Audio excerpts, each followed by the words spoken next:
Ivo Lučić, škripari, Hrvatski pokret otpora u BiH od 45. do 51. Zagreb 2026. Pozdrav, puno poštovanja svim sudionicima, i vama koji sjedite i vama koji stojite. Posebno pozdrav autoru Lučiću i drugim predstavljačima. Profesor dr. Ivo Lučić, povjesničar, rektor Sveučilišta obrane i sigurnosti dr. Franjo Tuđman u Zagrebu, objavio je ovu monografiju koja obuhvaća 360 stranica, oko 20-ak izvora, arhiva, u popisu literature više od 140 knjiga i članaka znanstvenih, oko 650 znanstvenih bilježaka. U kazalu ima oko 2550 osobnih imena, šuma, i oko 600 imena mjesta. Zaista impozantno znanstveno djelo. Dvije ću točke posebno ovdje dotaknuti. Prva, biskup Čule o škriparima i partizanima, a druga, biskup Čule i škripar Neđo Markotić. Moja je tema, dakle, biskup o škriparima, služim se biskupijskim arhivom, kronika biskupije u 2 sveska, od 1912. do 1980. Rukopis biskupa Čule, a prijepis s biljaškama don Zvonimira Reze, studenta na Gregorijani. Prvo, tragedija na Sretnicama. Za jednoga oficira 7 Hrvata. Biskup piše: na prvi dan Božića, 25. prosinca 45. napali su škripari na Sretnicama 2 oficira OZNE. Škripari nisu bili sa Sretnica. Jedan je oficir, Dejan Čapin, ubijen, a drugi je utekao. Zbog toga ubijeno je 6 muškaraca i 1 žena. Ubijeni su, nabraja biskup Čule, Andrija Čule, pokojnog Ilije iz Čula, Ivan i Jozo Kordić, braća pokojnoga Nikole, pred njihovom kućom je poginuo Čapin. Mato Marić Kokeza sa Sretnica, žena Jure Rozića sa Sretnica, Andrija Smoljan iz Čitluka i 1 čovjek iz Blatnice. Nitko od ovih nije sudjelovao u napadaju. Dapače, Ivan Kordić pokušao je obraniti Dejana Čapina, ali su ga škripari odgurnuli i ruku mu slomili. Njih 7, tih Hrvata, strijeljani su na Sretnicama na Ivanjdan 27. prosinca. Na sprovodu Dejana Čapina u Mostaru govornici su napali Vatikan, nadbiskupa Stepinca i mostarskog biskupa, te uopće kler. Dakle, ovo je kraj 45. U ovoj sretničkoj tragediji profesor Lučić o škriparima donosi dopune iz drugih izvora. Vozač oficira Dejana Čapina zvao se Tripko Šešlija, obojica Srbi, koji je uspio pobjeći. Oficira Čapina ubio je škripar Mladen Vego, zvani Pašak. Ubijena žena Jure Rozića je Ruža rođena Vasilj, koja nije imala nikakve veze sa svojim bratom Grgom Vasiljem, koji inače bio škripar. Neimenovani čovjek iz Blatnice zvao se Nikola Vučić. Inače, veli Lučić, u Kruševu su 23 žene osuđene što na smrt, što na dugogodišnje zatvorske kazne, jer su pomagale škriparima. Udovice ubijenih Kordića, Joze i Ivana otvorile su u svojoj kući u Kruševu gostionicu u narodu zvanu Kod udovica. Bilo je oko 30 škripara u dvije skupine, veli profesor Lučić. Jednu je vodio Nikola Vladić, drugu Ivan Milas. Škripari su se nakon tragedije na Sretnicama prebacili preko Neretve prema Hutovu i Hrasnu, gdje su se povezali sa skupinom škripara Marijana Papca s Pušišta u Stolačkom Kotaru. Vladićeva skupina sukobila se s jugovojskom i neki su od škripara poginuli, a preživjeli vratili se na položaje od Metkovića do Blizanaca. Dio škripara povezao se sa škriparima Grge Vasilja, zvanog Kekušić. Iz njegove skupine Ivan Volarić 8. ožujka 1946. ubio je na spavanju Mladena Vegu iz Čepljine, za kojega se pretpostavljalo da je odgovoran za onih 7 ubijenih na Božić na Sretnicama. Moj komentar: ne samo među komunistima, nego ni u Hrvatskom pokretu otpora više puta ne zna se ni tko pije, ni tko plaća. To jest, ne drže se moralnih načela. Više plaćaju pravednici nego li krivci. Biskup Čule 46. Partizan pogubljen, župnik Crnča zatvoren. Oko 25. svibnja 1946. zatvoren je župnik Crnča, otac fra Lovro Babić, umro 86. Ove sve podatke preuzimamo od fra Roberta. Povod je bio što su se u župi pojavili škripari, pa je u borbi s njima poginuo jedan partizan 9. lipnja. 5 partizanskih odbornika ubijeno, 36 Hrvata zatvoreno. Uvijek 5 puta više. I 6. Na Duhove večer 9. lipnja 1946. u Kruševu, piše Čule, ustaše koji se nazivaju križari, a borave po šumama, pobili 5 ljudi, odbornika ili partizanskih simpatizera, i na Sretnicama Ićana Kordića, a na Krivodolu i 2 Šaravanje, jednoga Marijanovića i jednoga Senkića. Radi toga nastalo po Kruševu hapšenje, pa se još nalazi u Mostaru u zatvoru 36 osoba pod sumnjom da su bili u vezi sa škriparima ili križarima.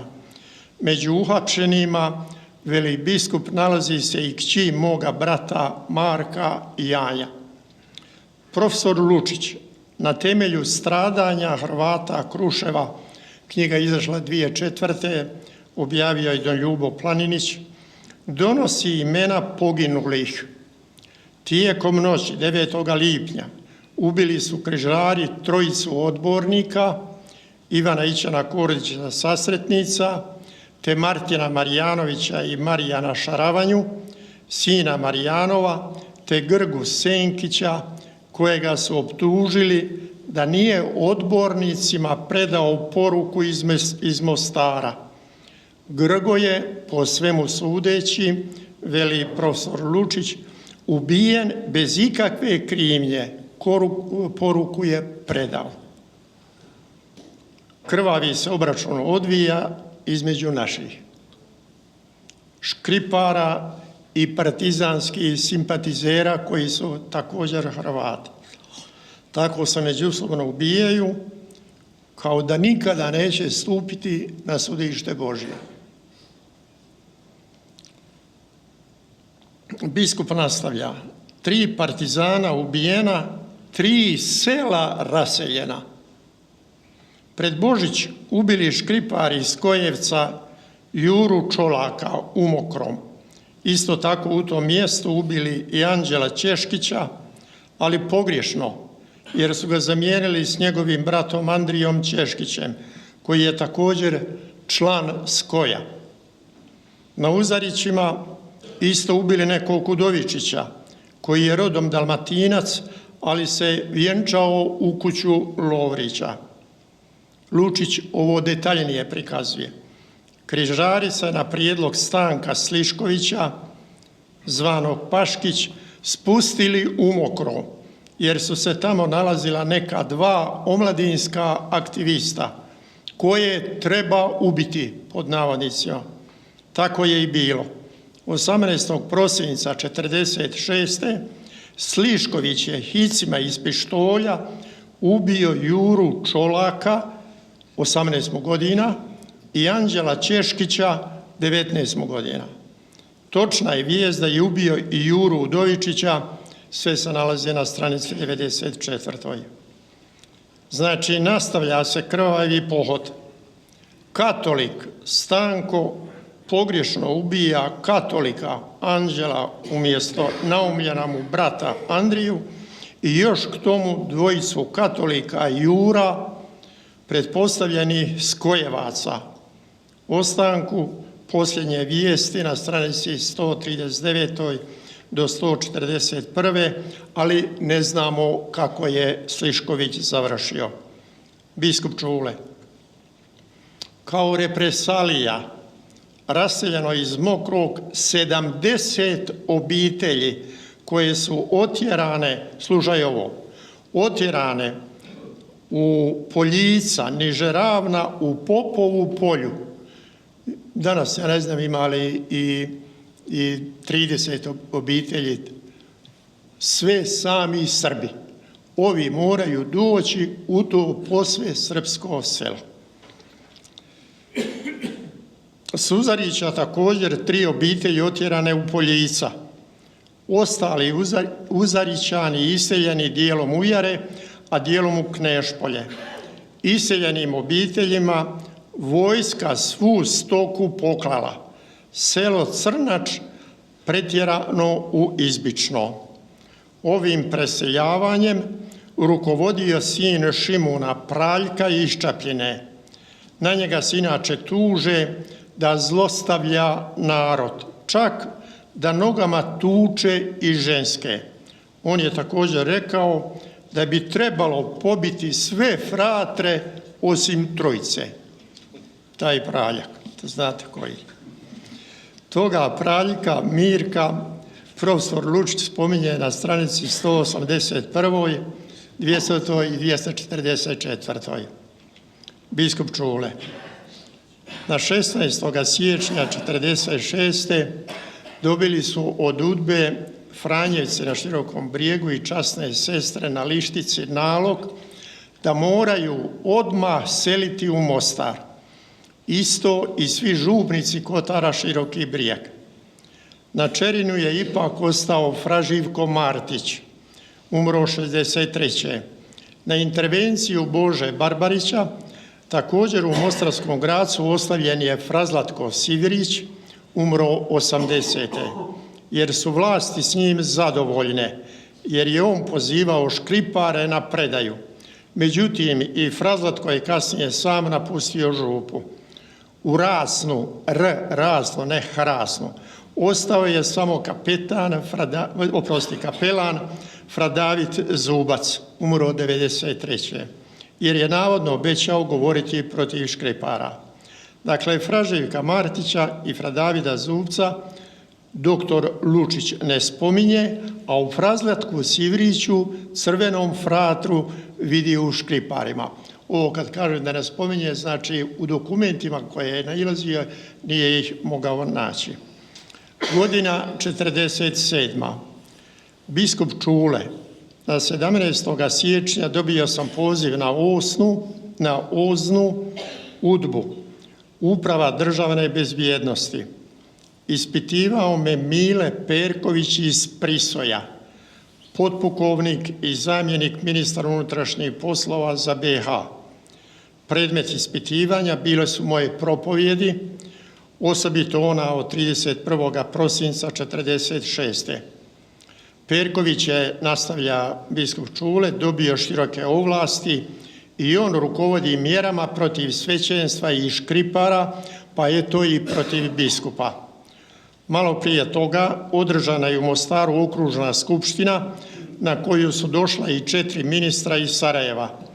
Tu se je ministar bez portfelja Mostarac Avdo Humo prijetio ubistvom ne samo protivnicima, nego i onima u koje se samo sumnja da bi mogli biti protivnici NOF-a, Narodno-oslobodilačkog fronta, odnosno komune.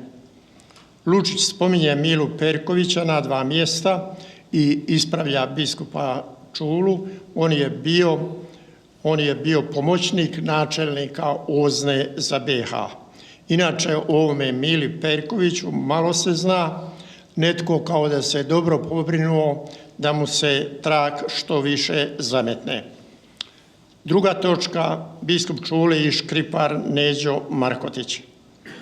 Javni tužitelj Narodne republike BiH Čedomir Mijović podigao je 28. lipnja 1948. optužnicu Okružnom sudu u Mostaru protiv biskupa Čule i jednog dijecezanskog svećenika Mate Nujića, 3 Franjevca, 4 sestre Franjevke i 2 laikinje. Biskup je Čule sa spomenutom skupinom optužen za povezanost, citat, s rukovodiocima naoružane ustaško-križarske odmetničke bande Serskovačkih prostora, među njima i Neđo Markotić. Ovdje navodimo samo ta 2 imena, biskupa Čule i škripara, pod navodnicima, Markotića. Optužba na sudu protiv Čule. S jeseni 1946. godine biskup Čule primio u zgradi biskupije ranjenog odmetnika Neđu Markotića, izdavši prethodno naređenje optuženoj sestri Feliksi Kravcar. Zavila mu ranu, uručila molitvenik poklonjen od optuženog Čule i dala mu šolju mlijeka. Sutradan optuženi Petar Čule doručkovao je zajedno u svojoj blagovoni sa pomenutim odmetnikom Neđom Markotićem. Tako mu piše u optužnici. Biskup Čule, Neđo Markotić iz Ilića, iz Mostara, sin takozvanog Jugoslavena Markotića, križar ili škripar, u ožujku 1946. poginuo je negdje iznad Mostarskog blata. Optužba iz jeseni, a ovaj poginuo u ožujku. To potvrđuje i profesor Lučić, samo se razlikuje od Čule u mjesecu pogibije. Jedna od tih grupa bila je grupa Nedeljka Nede Markotića, koja je imala 5-6 članova, a kretala se širim prostorom Mostara. Markotić je ubijen u travnju 1946. na Bilima kod Goranaca. Dakle, razlika 6 mjeseci barem da je Markotić mrtav u grobu, a optužen da je bio s Čulom na doručku. Zaključak i kraj. Biskup Čule osuđen je 18. srpnja 1948. na 11 godina i 6 mjeseci zatvora, od čega je izdržao 7,5 godina. Još 2 godine proveo je u zatočeništvu, uglavnom u Franjevačkom samostanu u Tolisi i u Vrbosanskoj nadbiskupiji u Sarajevu. Osuđen je za kolaboraciju s neprijateljem i vezu s križarima. Bijaše to montirano političko suđenje, a presuda utemeljena na iznuđenim svjedočenjima.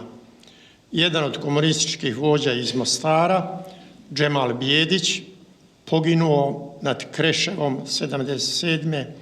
koji je u vrijeme suđenja bio pomoćnik ministra unutrašnjih poslova Narodne republike BiH.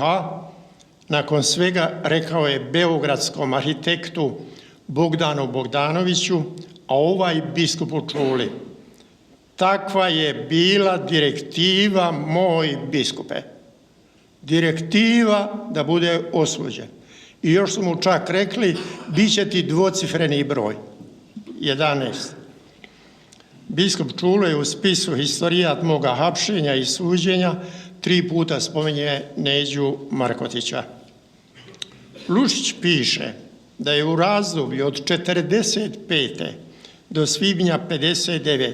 u BiH ubijeno 1914 ustaša, to jest škripara, križara, osuđeno 1228 ustaša, to jest križara. Nikola Machiavelli, diplomat i pisac talijanski, napisao je djelo Il Principe, Vladar, napisao 1513. a objavljen 1532. U njemu kaže da se u djelovanju vladara gleda na rezultat, a ne na sredstva koja upotrebljava. Odatle dolazi ona famozna poslovica: cilj opravdava sredstva. Božji moral kaže: ni za slobodu domovine, ni za obranu vjere, ni za vječno spasenje ne možemo rabiti sva sredstva, na primjer ubojstva i laži. Inače bismo sličili čovjeku ubojici od početka i ocu laži. Jutro sam slavio svetu misu za duše svih poginulih žrtava i u ratu i poslije rata. Neka im se Bog smiluje. A profesoru Lučiću hvala za ovo studiozno djelo. I vama također hvala na pažnji.